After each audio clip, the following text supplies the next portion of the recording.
9 facts about heaven that will surprise you. Number 1. We won't miss our old lives.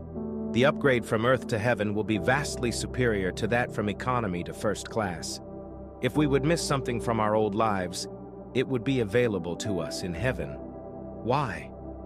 Because we will experience all God intends for us. He fashions us to want precisely what He will give us, so what He gives us will be exactly what we want. Number 2, we won't become angels. Death is a relocation of the same person from one place to another. The place changes, but the person remains the same. The same person who becomes absent from his or her body becomes present with the Lord. 2 Corinthians 5:8. We won't be angels, but we'll be with them. Number 3, we won't be tempted. We'll never forget the ugliness of sin.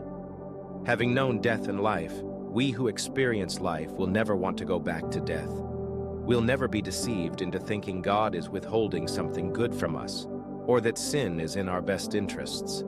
Number 4, we will have work to do. The idea of working in heaven is foreign to many people, yet Scripture clearly teaches it. When God created Adam, He took the man and put him in the Garden of Eden to work it and take care of it. Genesis 2:15. Work was part of the original Eden. It was part of a perfect human life. Number 5, we will still experience emotions. In Scripture, God is said to enjoy, love, laugh, take delight, and rejoice, as well as be angry, happy, jealous, and glad.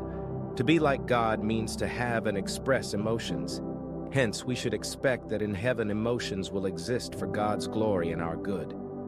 Number 6, we still won't know everything. In heaven we'll be flawless, but not knowing everything isn't a flaw. It's part of being finite. Righteous angels don't know everything, and they long to know more. 1 Peter 1:12.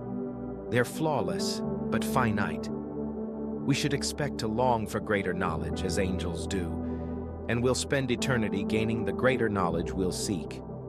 Number 7, we will recognize one another. Scripture gives no indication of a memory wipe causing us not to recognize family and friends. Paul anticipated being with the Thessalonians in heaven, and it never occurred to him he wouldn't know them. In fact, if we wouldn't know our loved ones, the comfort of an afterlife reunion, taught in 1 Thessalonians 4:14-18, would be no comfort at all. In heaven, we probably won't fail to recognize an acquaintance in a crowd or forget people's names. Number 8, what will we do to avoid boredom? Note the assumption. Sin is exciting and righteousness is boring. Believing in this assumption means you've fallen for the devil's lie. In reality, sin robs us of fulfillment. Sin doesn't make life interesting, it makes life empty. When there's fulfillment, when there's beauty, when we see God as He truly is, an endless reservoir of fascination, boredom becomes impossible. In heaven we'll be filled, as Psalm 16:11 describes it, with joy and eternal pleasures. Number 9, if our loved ones are in hell, won't that spoil heaven? In heaven we'll see clearly that God revealed Himself to each person, and that He gave opportunity for each heart or conscience to seek and respond to Him. Romans 1:18-2:16. Everyone deserves hell. No one deserves heaven.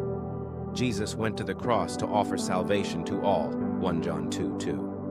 God is absolutely sovereign and doesn't desire any to perish. 1 Timothy 2:3-4, 2 Peter 3:9. Yet many will perish in their unbelief. Matthew 7:13. In heaven we'll embrace God's holiness and justice. God will be our source of joy. Hell's small and distant shadow will not interfere with God's greatness or our joy in Him. All of this should motivate us to share the gospel of Christ with family, friends, neighbors in the whole world.